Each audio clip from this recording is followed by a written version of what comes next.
The alarm bells rang across Nexus Prime like thunder. Every screen in the Galactic Council building flashed red.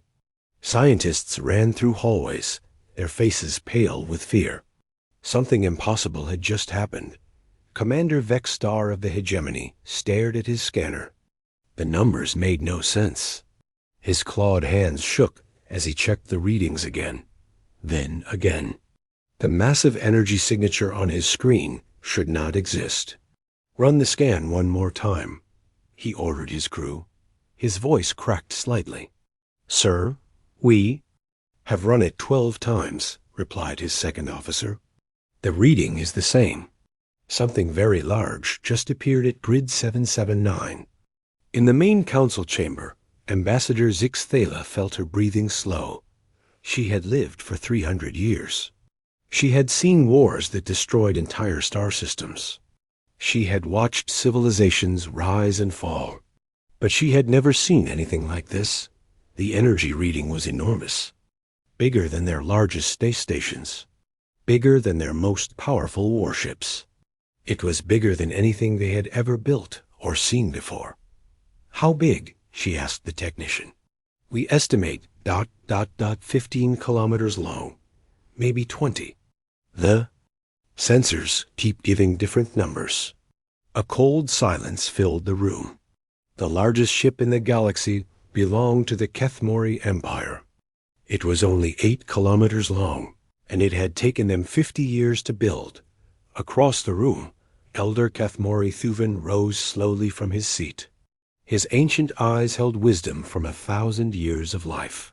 He had seen the birth of the current galactic order.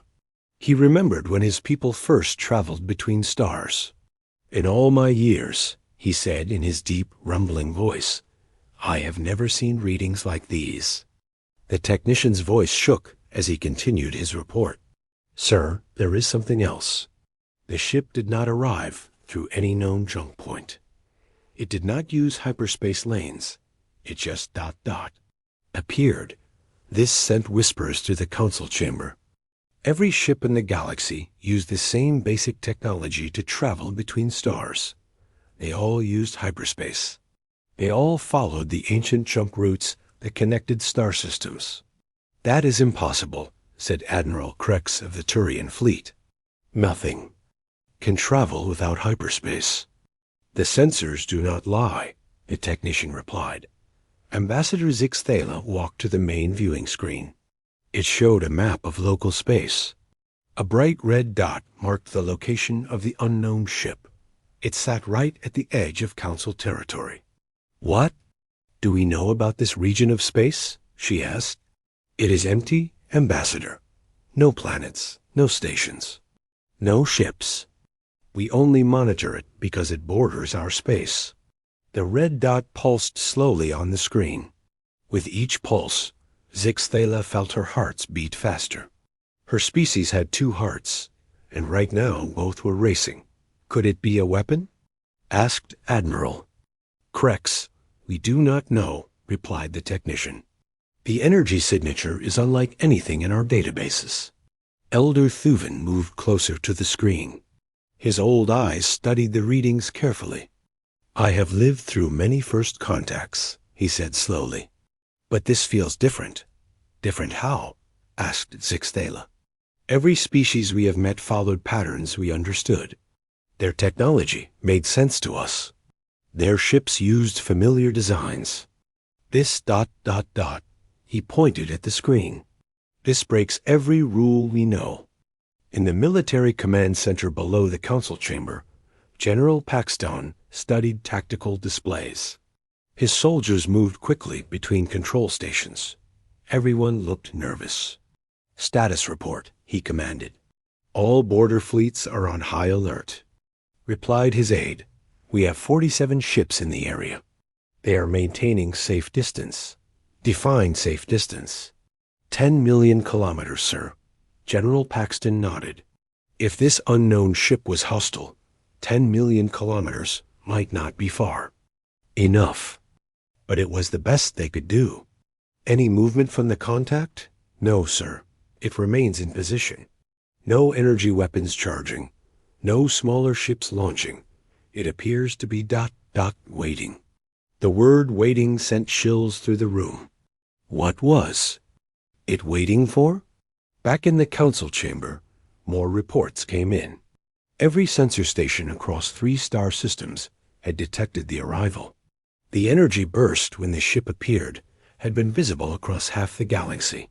How many species know about this? Asked Zixthala. All of them, replied the communications officer. Every government with sensor arrays has contacted us. They want answers. What do we tell them? The truth. We know nothing. Ambassador Zixthala had been trained for first contact situations. She had studied every known protocol, but those protocols assumed the new species would follow normal patterns. They would arrive in ships that made sense. They would use technology that could be understood. This ship challenged everything they knew about physics and engineering. Could it be from outside the galaxy? Asked someone. Elder Thuvan shook his head. Intergalactic travel is theoretical. The distances are too vast. The energy requirements too great. Then where did it come from? No one had an answer. Hours passed. The unknown ship remained motionless. It made no attempts to communicate. It showed no hostile actions. It simply existed where nothing should be able to exist. Scientists across the galaxy worked frantically. They checked their theories against the sensor readings. Nothing matched. The ship's energy signature suggested technology far beyond anything they possessed. Could it be a probe? Suggested Admiral Krex. Too large, replied the elder.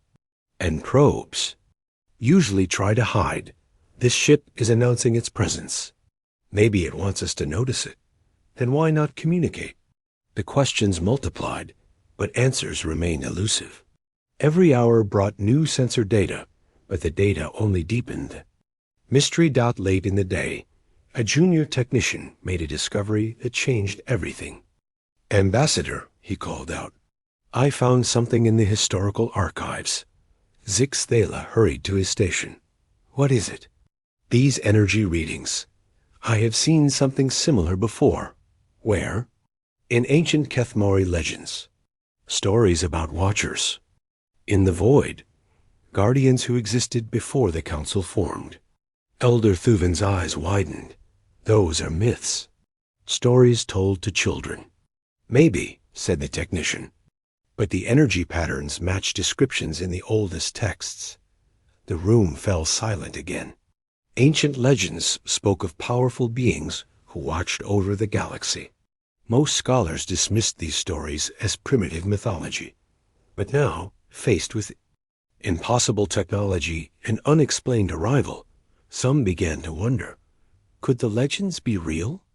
As night fell on Nexus Prime, the unknown ship continued its silent vigil.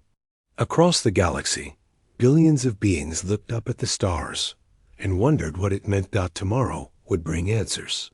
But tonight, the galaxy held its breath and waited. In the darkness of space, something watched back. The morning brought new urgency to Nexus Prime. Ambassador Zixthala stood in the council chambers as 12 ships prepared to leave port. Each ship represented a different species from the galactic community. Together, they formed the largest first contact fleet ever assembled. Remember, she told the fleet commanders over the communication link, we go in peace. No weapons powered. No aggressive moves. We represent the entire galaxy today. Captain Velkron of the Turian Navy adjusted his uniform. His ship, the Steadfast, was known for its diplomatic missions. But this felt different from any mission he had flown before. Fleet is ready, Ambassador, he reported. All ships report green status. Through the viewing ports of the space station, Zixthala watched the 12 ships move into formation. Each vessel carried the best diplomats and scientists from their respective worlds. If first contact went wrong, these were the people who would face the consequences. The journey to Grid 779 took 6 hours.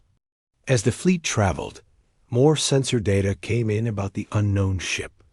The readings grew more puzzling with each report. "The hull appears to be made of unknown materials," reported Dr. Sashlin, the expedition's lead scientist. "Our sensors cannot identify the metal composition. Could it be natural?" asked Captain Valkron. "No known natural materials match these properties." Ambassador Zixthala studied the preliminary reports from her seat aboard the flagship. The unknown vessel measured 19 kilometers in length. Its width varied along its hull, but averaged 4 kilometers. The ship appeared to have been built for war.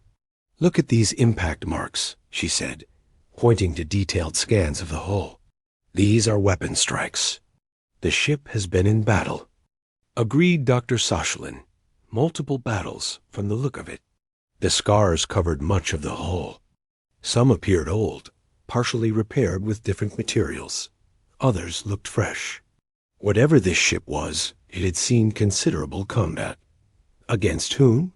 Wondered Captain Velk R. Undot. As they drew closer, more details became visible.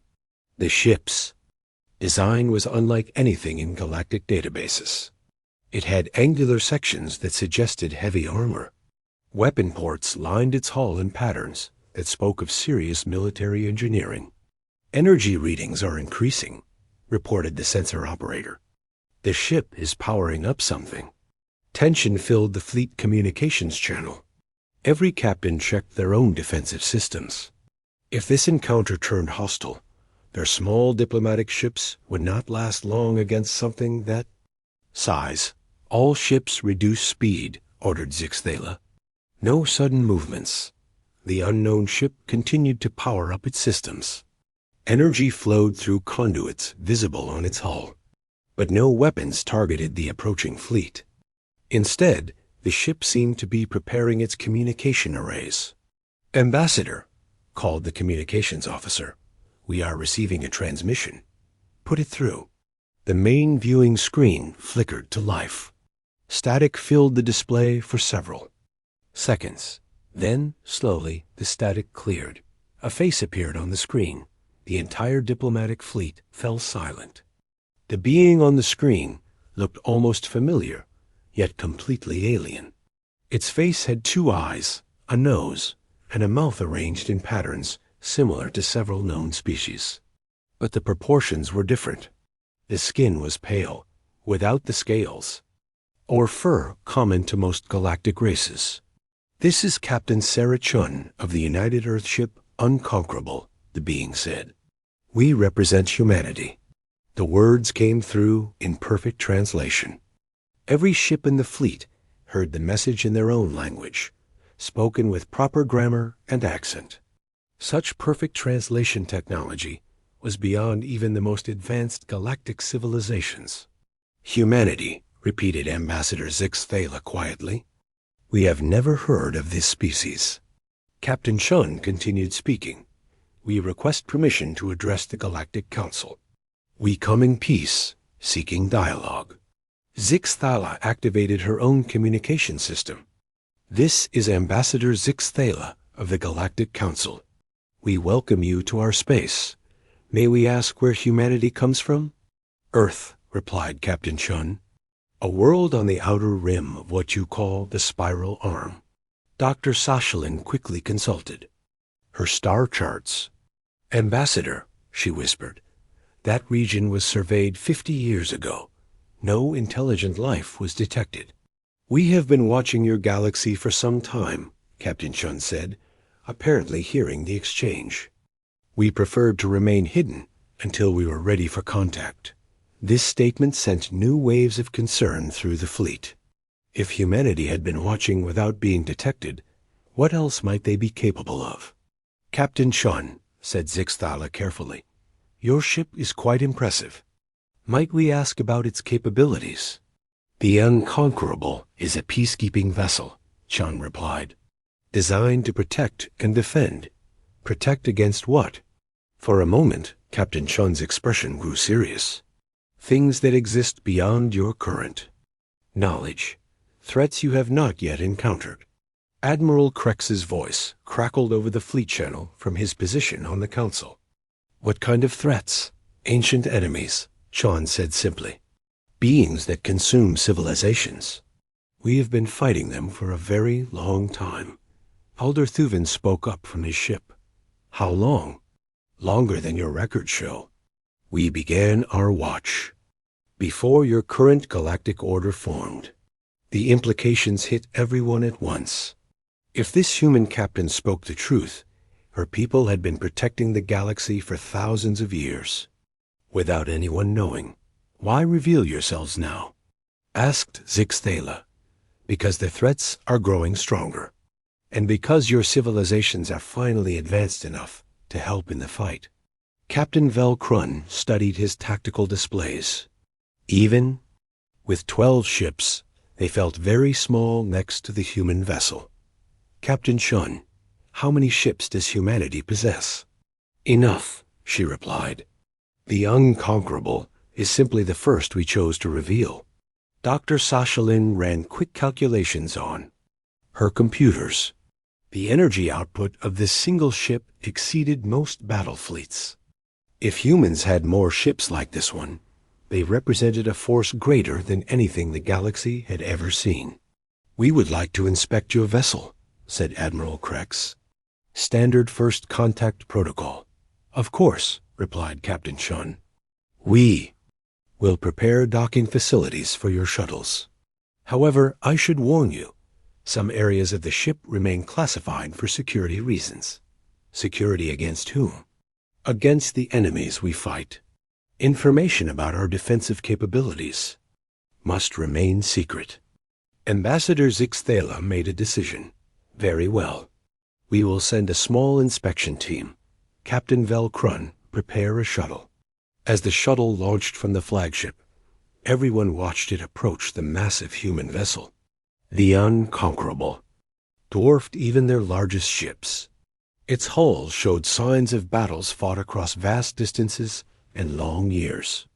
Ambassador, said Dr. Sashalin quietly, what if they are not telling the truth? What if they are invaders?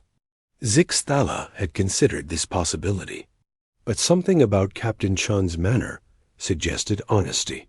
The human captain showed no signs of deception or aggression.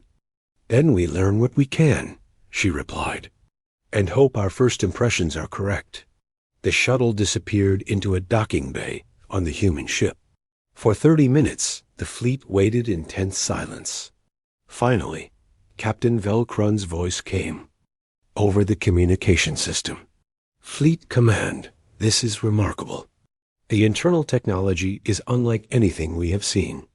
These humans have capabilities far beyond our current level. Are they hostile? Asked Admiral Krex. No, sir. They are showing us everything we asked to see. Well, almost everything. Some sections are sealed off, as Captain Shun warned. What can you tell us about their technology? It is advanced, but not incomprehensible. They seem to have taken familiar concepts and improved them dramatically.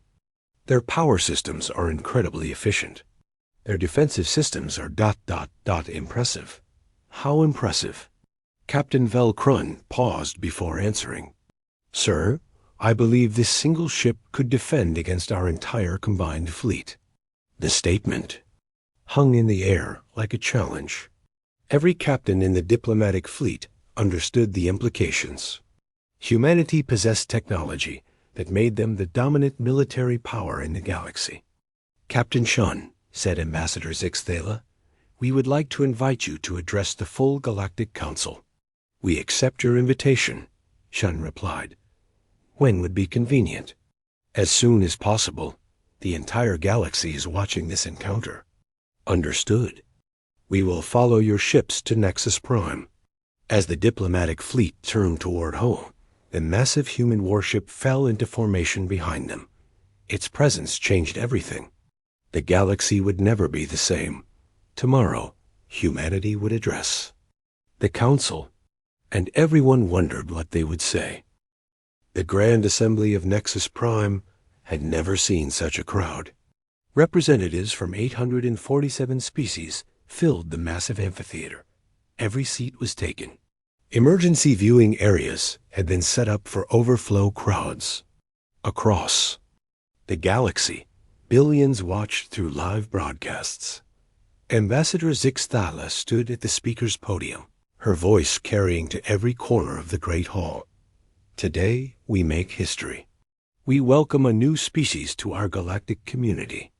Please, join me in greeting Captain Sarah Chun of humanity. The amphitheater fell silent as Captain Chun entered through the main doors. She walked alone, flanked only by 2 human guards who remained at the entrance. Her simple blue uniform stood out among the elaborate robes and ceremonial armor worn by galactic representatives.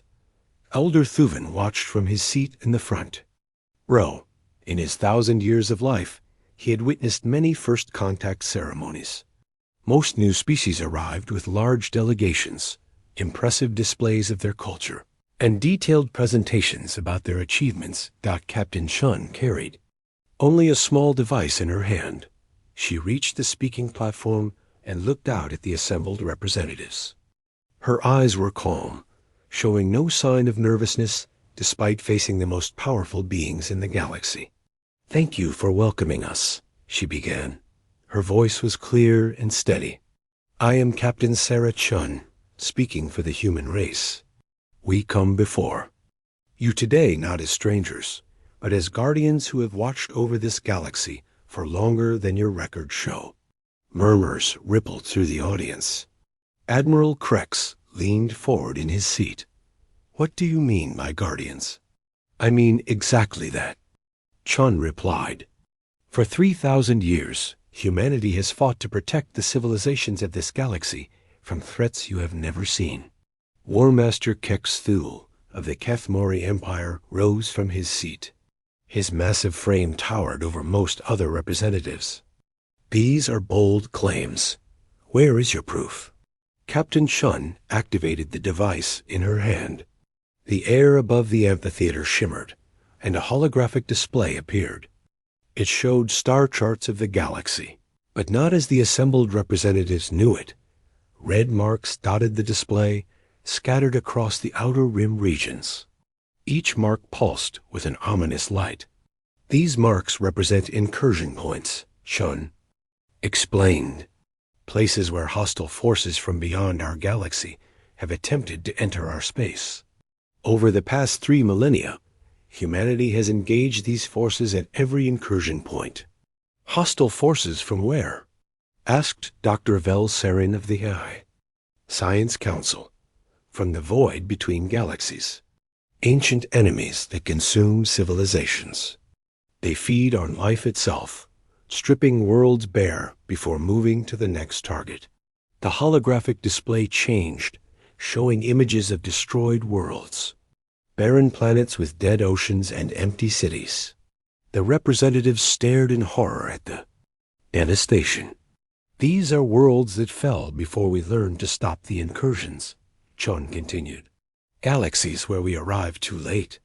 Elder Thuven's voice cut through the shocked silence. "You speak of other galaxies. You have traveled beyond our own?" "Yes.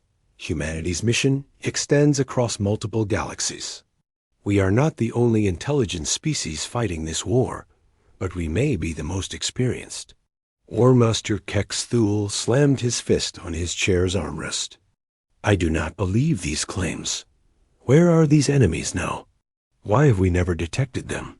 "Because we have been successful in keeping them out," Chun replied calmly. "Every incursion has been stopped at the galactic rim. None have penetrated deep enough for your sensors to detect." "Show us," demanded the WARMASTER.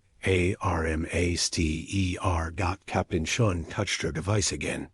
The holographic display zoomed in on one section of the galaxy's edge.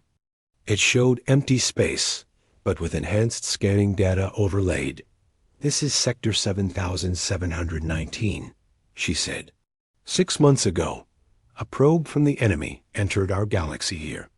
It transmitted data about your civilizations before we destroyed it. Our instruments show nothing in that sector," protested Admiral Krex. "Your instruments are not designed to detect their technology. May I? Chun made an adjustment to her device. Suddenly, new energy signatures appeared on the display. Faint traces that spoke of ancient battles fought in the darkness between stars. These are the remains of the enemy probe. And these, she indicated other marks, are debris from the human ships that engaged it. Dr. Velsarin ran quick calculations on her portable computer. The energy readings suggest weapons of incredible power, far beyond anything we possess. The enemy is old, Sean said. Older than any civilization in this galaxy. They have had millions of years to perfect their technology. Fighting them requires everything we have learned about warfare and survival. Counselor Paxlin of the Trade Federation spoke up. If you have been protecting us, why reveal yourselves now? Why not continue your secret war? Captain Shun's expression grew serious. Because the enemy is adapting. Their latest incursions have been larger and more sophisticated. We need help. What kind of help? Asked Ambassador Zixthala. Your combined industrial capacity, your scientific knowledge, your tactical innovations. Humanity cannot fight this war alone anymore. War Master Kex Thule stood again, his voice filled with skepticism. These are convenient claims. An invisible enemy that only you can see. A war that only you have fought. How do we know you are not? The threat we should fear? Murmurs of agreement came from some sections of the amphitheater. Several species had voiced similar concerns in private meetings. Captain Shun nodded as if she had expected the challenge. That is a fair question, War Master. Allow me to demonstrate. She touched her device once more. This time, the holographic display showed detailed schematics of human technology. These are the specifications for our defensive systems, our weapon designs, our propulsion technology. We share this information freely. The scientific representatives leaned forward, studying the displayed data. Dr. Velsarin's eyes widened as she processed the implications. This power generation system, she said, it could revolutionize energy production across the galaxy. And this defensive matrix, added Admiral Krex, it could protect entire star systems. We offer all of this technology to the galactic community, Chun said, not as payment or trade, but as tools to help you defend yourselves. Against what? Demanded War Master Kext Chun touched her device one final time. The display changed. To show a recorded battle. Human ships fought against something that hurt to look at directly. The enemy vessels seemed to bend reality around themselves, their weapons tearing holes in space itself. The amphitheater fell silent as they watched. The recorded engagement. Human ships died protecting something that looked like a colony world. But for every human vessel destroyed, 2 enemy ships fell. This battle took place 18 months ago, Sean said quietly. The enemy was attempting to reach the Andorian system. We stopped them, but at great cost. Elder Thuvan studied the recording carefully. The enemy ships, they use technology that violates known physics. Yes, they exist partially outside normal spacetime. It makes them difficult to track and harder to fight. How do you fight something like that? Asked Dr. Velsarin. With sacrifice, with determination, and with hope that each victory brings us closer to ending the threat. Captain Shun deactivated her device. The holographic displays faded, leaving the amphitheater in relative darkness. I know these revelations are difficult to accept, she said. I know some of you doubt our motives. But I ask you to consider this. If humanity wanted to conquer the galaxy, why would we reveal our capabilities? Why would we share our technology? Why would we ask for help instead of demanding submission? The logic was undeniable. Several representatives nodded in understanding. Because, Chun continued, conquest was never our goal. Protection was. We fight not to rule, but to preserve. We guard not to control, but to ensure that life and freedom continue to flourish." She paused, looking out at the assembled representatives. "Your civilizations have created something beautiful here. Art, science, philosophy, trade. You have built a galaxy worth protecting. Humanity has dedicated itself to ensuring that beauty survives." War Master Kekstool sat down slowly. His skepticism remained, but Chun's words carried the weight of truth. "What do you ask of us?" inquired Ambassador Zixthala. "Partnership. Help us upgrade your defensive systems. Allow us to establish monitoring stations at key points. Share your scientific discoveries that might help in the fight. And in return, we continue to guard the Rim. We share our technology freely, and we ensure that your children inherit a galaxy free from the fear of ancient enemies." The amphitheater buzzed with quiet conversations as representatives discussed the proposal. The decision would affect every world in the galaxy. Elder Thuven rose from his seat. As the oldest member of the council, his words carried special weight. "I have lived for 1,000 years, he said, his voice carrying to every corner of the hall. "I have seen many threats rise and fall, but I have never seen evidence like this. I believe we should accept humanity's partnership." One by one, other representatives began to stand in agreement. Not all of them. Some species remained skeptical, but a clear majority supported the proposal. Captain Shun bowed her head respectfully. "Thank you. Together, we will ensure the galaxy remains safe." As the formal session ended, representatives gathered in small groups to discuss details. The galaxy had changed forever. They were no longer. 3 days after Captain Chun's address to the Galactic Council, tensions remained high. While many species had accepted humanity's offer of partnership, others demanded proof of human capabilities before committing to the alliance. War Master Kekstool led the skeptical faction. His massive frame dominated the council chamber as he voiced his concerns to Ambassador Zixthala. "Words are easy," he growled, his deep voice echoing off the walls.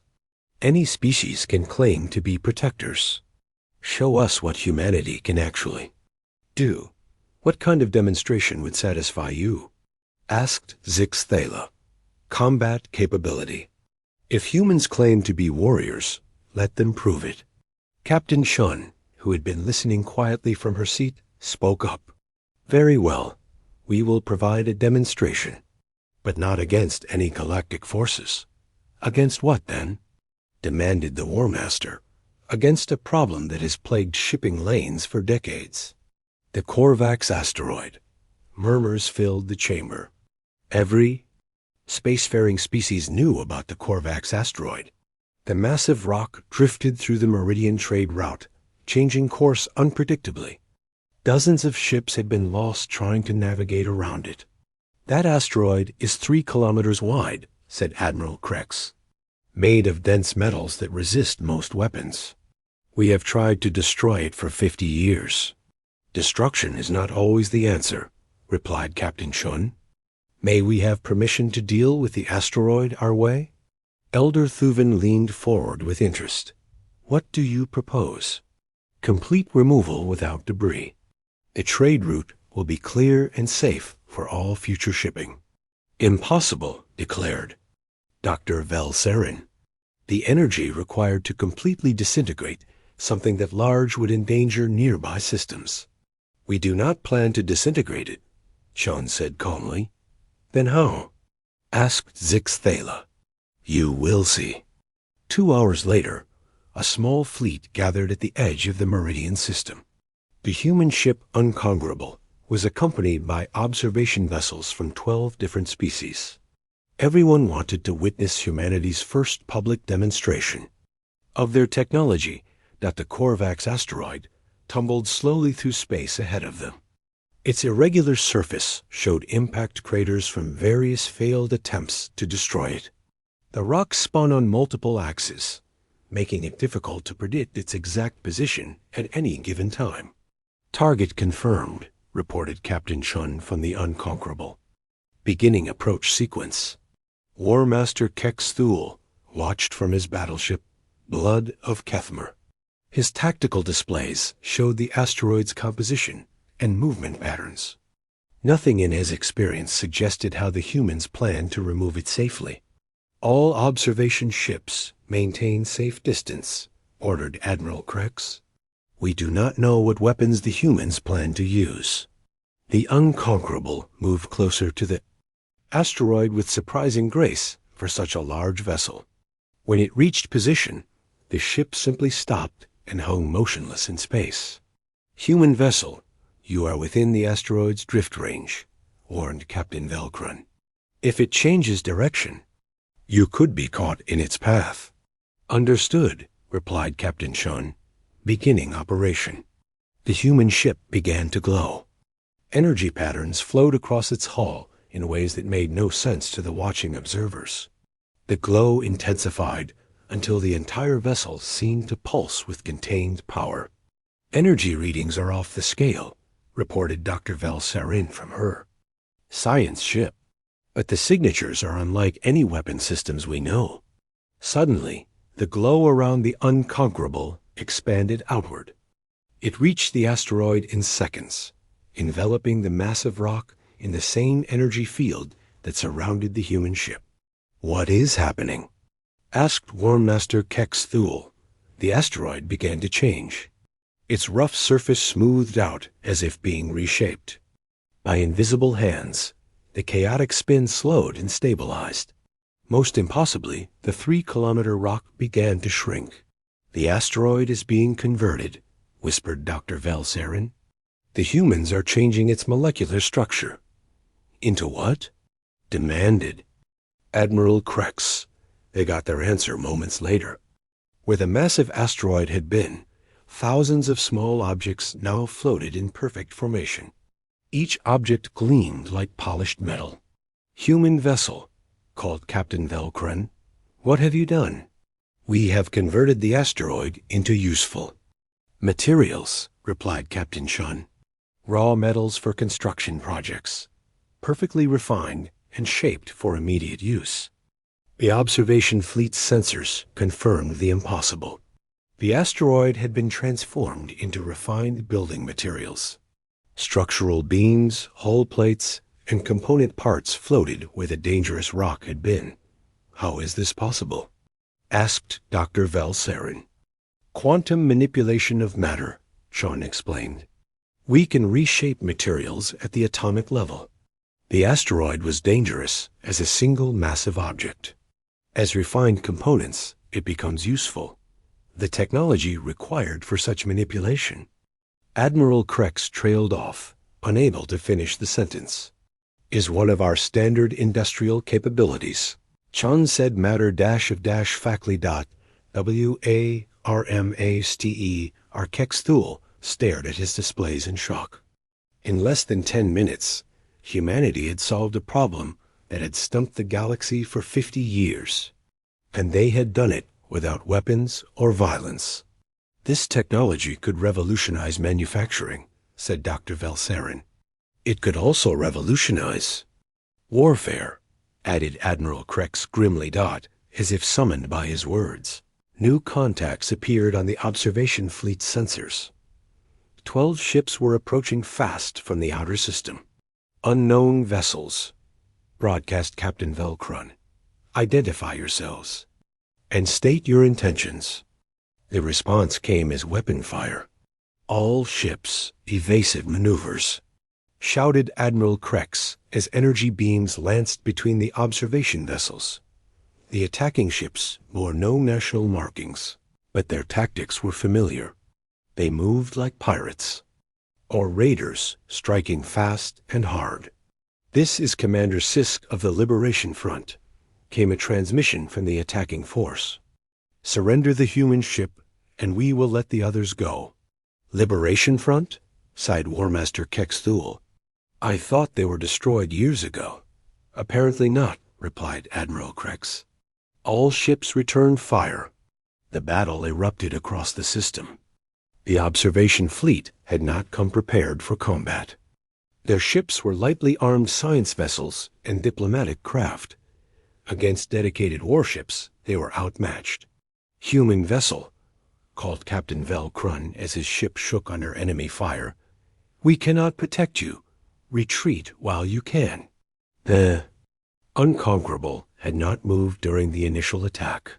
Now it slowly turned to face the enemy fleet. "Retreat is not necessary," said Captain Shun calmly. "There are 12 of them," protested Admiral Krex. "Your ship may be large, but—" His words were cut off as something impossible happened. The attacking ships simply stopped firing, not stopped moving, not stopped attacking. They stopped firing because their weapons no longer worked. "What is happening to our systems?" demanded Commander Sisk over the communication channel. Captain Sean's voice carried clearly to all ships in the area. "Your weapons have been disabled. Your life support systems are being repaired. Your navigation computers have been programmed with safe routes to the nearest civilized system." "Impossible. Our weapons are hardened against electronic interference."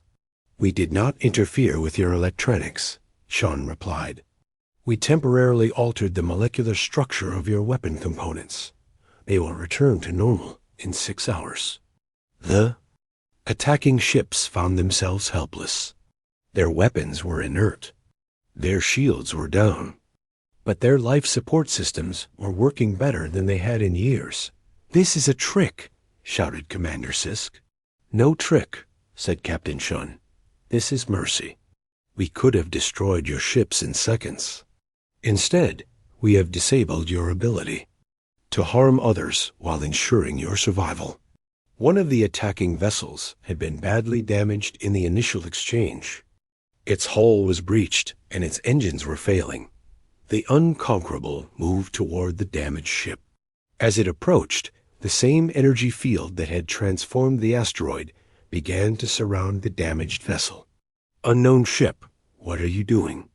"To us?" came a panicked transmission.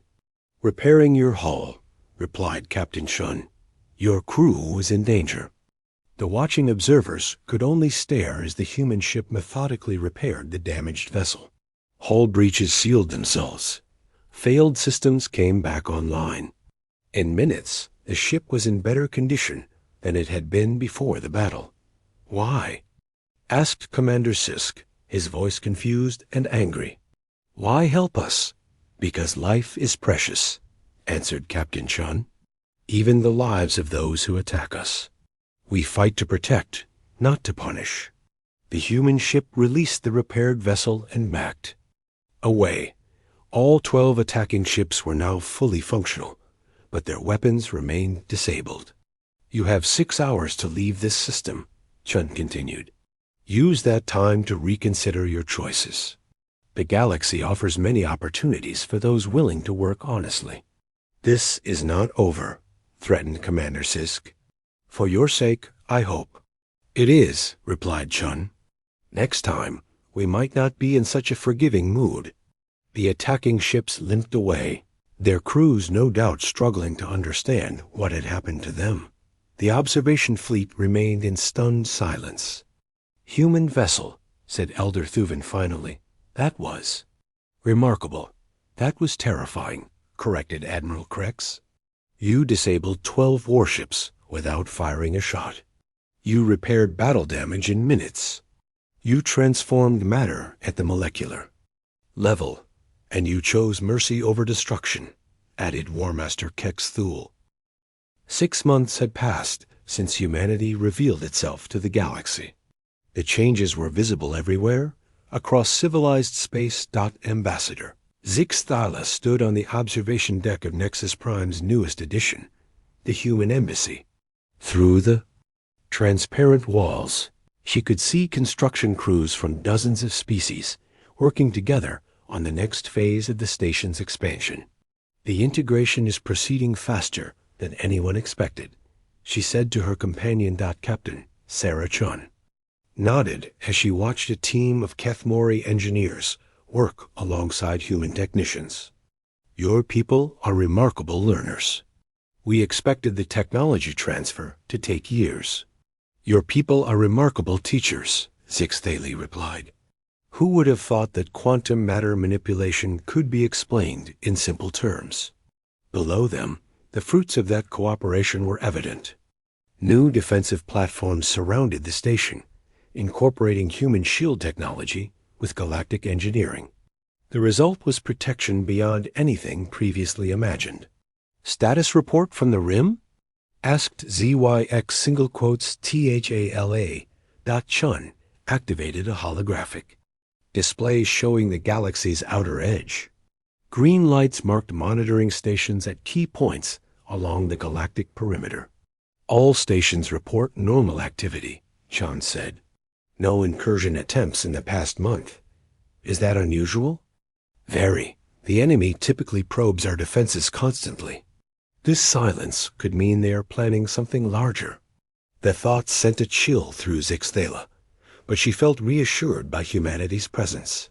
The Unconquerable and its sister. Ships patrolled the Rim constantly, watching for threats. Any word from the Kethmori border dispute? Chon asked. Resolved as of yesterday, Zixthela replied with satisfaction. Both sides agreed to arbitration rather than risk war. Fear of human intervention? Respect for human guidance. There is a difference. It was true. In the months since first contact, 3 potential conflicts had been resolved through negotiation rather than violence. The mere knowledge that humanity was watching seemed to encourage peaceful solutions. Chun's communication device chimed softly.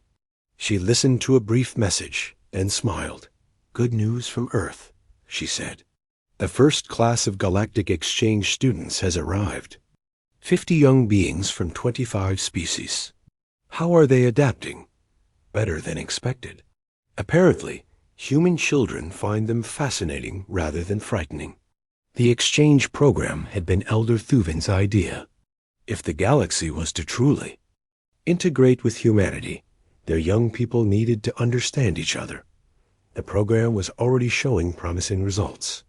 Speaking of children, Zixthela said, pointing to another section of the station. Through a viewing port, they could see the new multi-species education center. Young beings of various races played together in carefully designed environments that accommodated their different physiologies. A human child was teaching a group of Turian youngsters how to play a simple game with colored blocks. Nearby, a young Kethmori was showing other children how to stack objects using their species' natural strength. They adapt so easily, observed Chun. Perhaps we should learn from them. The adults are adapting too, Zixthela said. Trade between human space and the galaxy has increased by 300%. Your people are eager for our medical technologies, and your people seem fascinated by our art and music. It was an unexpected development. While everyone had anticipated military and scientific cooperation, cultural exchange had flourished beyond all predictions. Human museums were requesting galactic artifacts. Galactic concert halls were hosting human musicians. Chon's device chimed again. This time, her expression grew serious. What is it? Asked Zixthela. Sensor contact at Station Omega-7. Something is approaching from deep space. The enemy? Unknown. The Unconquerable is moving to investigate. They watched the holographic display as the massive human warship changed course toward the outer rim. Other ships in the area began moving to support positions. Should we be concerned? Asked Zixthela. Always, replied Chun. But we are prepared. An hour passed before the next update arrived. Chun's expression relaxed as she read the message. False alarm. It was a natural phenomenon, a comet from outside the galaxy. You sound almost disappointed. Combat keeps us sharp. Long periods of peace can make defenders complacent. Is that? What happened to the other galaxies? The ones that fell to the enemy? Chun was quiet for a moment. Partly, they became comfortable, forgot that threats exist beyond their borders. When the enemy came, they were not ready. But this galaxy is different. This galaxy has learned to be vigilant. Your species understand the importance of defense now. It was true. Military budgets across the galaxy had increased, but not for aggressive purposes. Every major power was investing in defensive systems based on human designs. The Meridian shipyards completed their first defensive platform yesterday, Zixthala reported. It incorporates human shield technology with Turian weapon systems. Excellent. How many more are planned? 57 stations across 17 systems. The Trade Federation wants to protect all major commercial routes. Wise, the enemy often targets economic infrastructure first. Chun's device chimed a third time. This message made her smile broadly. What now? Asked Zixthala. Wedding announcement. Commander Torres of the Valiant is marrying a Centauri engineer named Veltara. The first human-alien marriage? That we know of. There may be others. The news filled Zixthala with warmth. If humans and galactic species were forming personal bonds, the alliance would endure beyond any political arrangements. Will you attend the ceremony? If duties permit. Interspecies marriages should be celebrated. They were interrupted by the arrival of Elder Thuvan. The ancient Kethmori moved slowly, but with purpose. Ambassador, Captain, he said in greeting. I bring news from the council session. Good news, I hope, said Zixthala. The best. The council has voted unanimously to establish the Galactic Defense Alliance. All member species will contribute resources to joint defensive efforts. Chun looked surprised. Unanimous? Even the holdout species voted in favor? Even them? The demonstration at Korvax asteroid convinced the last skeptics. What does this mean practically? Asked Zixthala. Shared intelligence networks, joint training exercises, coordinated patrol schedules, and most importantly, unified command structure in case of invasion. Who will command this unified force? Asked Chun. Elder Thuvan smiled, an expression that looked strange on his ancient features. A council was unanimous on that point as, well, they want humanity to lead the alliance. Chun's expression grew serious. That is a significant responsibility. One your people have already been carrying, Thuvan replied. The council simply recognizes reality. As if summoned by their conversation, Admiral Krex appeared on the observation deck. His usual stern expression had softened over the months of cooperation. Captain Chun, he said in greeting, I bring a request from the fleet commanders. What do you need, Admiral? Training exercises. My captains want to learn human tactical doctrines. Of course, we can begin next week. There is one condition, Krex added with what might have been humor. They want to practice against human ships. That could be dangerous, Chun warned. They insist. They say training against inferior opponents teaches bad habits. Shun laughed. Very well. But we will use simulation weapons only. As the afternoon continued, more reports arrived. Construction projects proceeding ahead of schedule. Trade agreements being signed. Cultural exchange programs expanding. It is remarkable, said Elder Thuvan. 6 months ago, we were isolated civilizations. Now we are becoming something greater. The enemy will notice these changes, warned Chun. They may accelerate their plans. Let them come, said Admiral Krex firmly.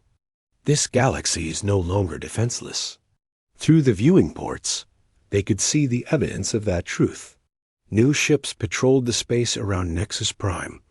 Defensive platforms protected major installations. Sensor networks monitored every approach route.